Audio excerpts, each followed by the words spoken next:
Hi guys, my name is Shirley Becker and welcome back to Simply Cambridge, where I kind of break down easy to research Cambridge questions and compile them into one video. I don't even remember what my introduction is because the last time I made a video was maybe 2 months ago.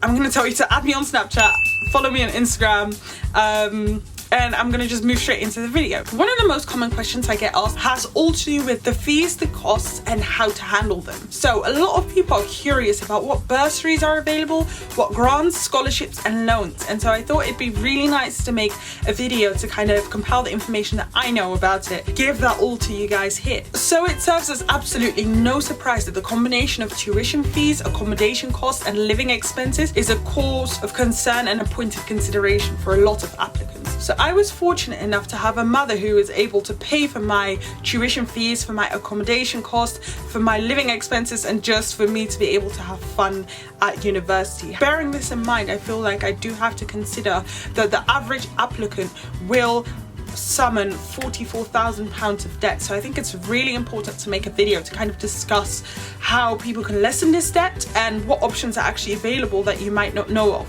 First of all, I think it's important to break down the university fees. So even though this is something that everyone can very easily find out, I still get a lot of questions about what the costs are of attending the University of Cambridge. So a tuition fee is the fee that you pay to university, which covers the cost of the education, essentially, sort of hiring the lecturers that are going to teach you, the cost of the handouts, any equipment that you might be using, any lab experiments that you might be conducting, the use of the computers, so on and so forth. For UK and EU students starting in the year of 2017, the cost of tuition is £9,250 per year. If you're studying for a year abroad, for example, if you're doing languages and you go to France for a year to study abroad, that year you won't be using the lecturers, you won't be using as many handouts, and so your tuition fees are significantly reduced for that academic year. And the cost for that as a UK or an EU student is £1,385. For international students, the tuition fee is considerably higher. In my opinion, ridiculously higher, but this very much varies and depends on what course you do. So I will insert a table that kind of breaks down to tuition fees in accordance with the course. If you're an international student, there's an additional fee which you pay. This is called the college fee. This is a fee that goes towards the education, domestic, and pastoral services that the specific college provides you. So the specific amount that's payable to the college obviously depends on which college you go to. This can range anywhere between £6,580 to £12,262. It's quite a big range, so what I would recommend is looking at the specific college website or contacting the specific college as an international student to find out what the college fee is, because obviously this can have a drastic impact on the total fee for your year. So far this means just for attending the university alone and going to the lectures without even where you're staying, what you're eating, what fun you're having. UK and EU students, we're paying £9,250 per year, and for international students it ranges between £25,770 and £62,392. So that's taking the cheapest possible fee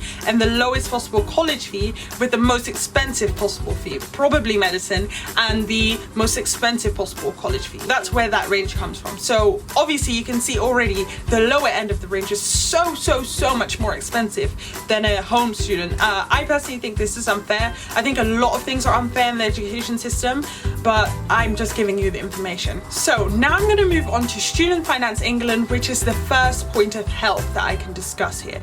So Student Finance England is a government institution which can help you with both your tuition fees and your living costs. So what Student Finance England are able to do is to pay the full, a partial, or none of the amount of your tuition fee. And this will be paid directly to your university, so you will not see that money coming in or out. However, this is a loan, so this means that you'll be paying this back. in installments once you graduate and start your graduate job. More information can be found out on the Student Finance England website, which I'll link down below, obviously. So Student Finance England also offer maintenance loans. So the exact amount that you'll receive depends on your household income. So the lower your household income, the more you're eligible to. You really have to check out the website to know exactly how much is available to you. Student Finance England also used to do something called a maintenance grant. However, they have removed this since the academic year of 2016. The grant was a sum of money that would be paid to you, a similar sum of money as the loan, but this would not have to be paid back. However, they have removed this, which I think is another injustice to our education system. Yeah, I don't think it's fair, but it was something that existed and now has been removed. So this might be a point of confusion for a lot of people that maybe have siblings that got the grant and now they can't find it. So this kind of clarifies that the grant no longer exists. So Student Finance England is actually something that's only available to home and EU students. I'm going to go on to further forms of funding that you can get at the University of Cambridge. So a scheme that the University of Cambridge has is the Cambridge Bursary scheme. So this is a sum of up to £3,500. Just like Student Finance England does, it takes into consideration your household income, on which it bases how much you receive. So you can receive up to £3,500 per year, and this is for every academic year that you attend the University of Cambridge. So again, this is a bursary, so this is not something that you'll have to pay back, and I'll link down the description below that has more information on that. You're eligible for this bursary if your household income is under £42,620 per year, and you have to be a home or an EU student. You don't have to pay this back, and it will all be sorted out once you arrive at Cambridge. So if you are kind of applying to Cambridge, don't worry about the fact that you haven't heard about this bursary yet, or you haven't applied, or you've missed the deadline. This gets sorted out once you are accepted and enrolled at Cambridge, so you're not missing out on anything just yet. Next is the hardship funding. So I'm going to be leaving a link down below that is relevant to the hardship funding, but this is a sum of up to £1,000 per year. Again, this isn't a sum of money that you have to pay back. This is available for UK, EU and international students, and you will have the chance to apply for this once you arrive at Cambridge. So this is kind of, I think, for the people who are running out of money and they need a small sum of money to continue on, and so you have the opportunity to apply for the hardship funding. So I think the criteria for that are a bit more rigid, and it's a bit harder to get that funding, but that is definitely an option available. Cambridge don't want you to not be able to attend Cambridge because of a lack of money, so they kind of have all these things in place. I found this really useful tool that allows you to find every possible bursary, scholarship, funding available that is relevant to your specific circumstance. So it allows you to type in what country you're from, what course you're studying, what college you will be studying the course at. It will output what scholarships are available to you. So if we look at an example, I'm going to type in that I am applying from the UK, I am applying for a master's, and I'm applying for a master's in chemistry, and I intended doing this at the college Trinity.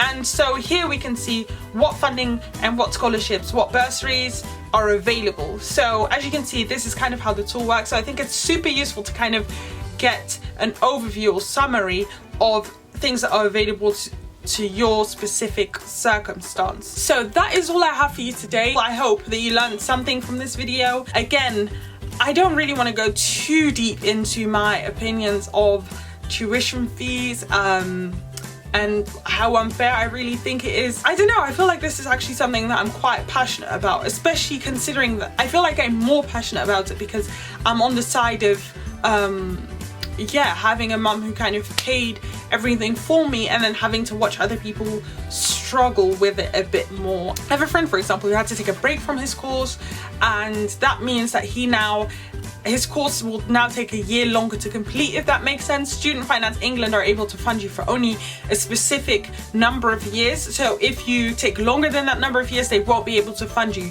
for some of the years. And he has to come up with that sum of money himself, which he's not able to in one lump sum. You know, not a lot of people are able to kind of pay their fees and stuff in one lump sum of money, and that now means that he might possibly not be able to go to university. You know, all he wants to do is just get an education, and I just find it so frustrating that there are some people that are able to take a break when they need to take a break, or change their mind on a course when they need to change their mind on a course, and never suffer repercussions.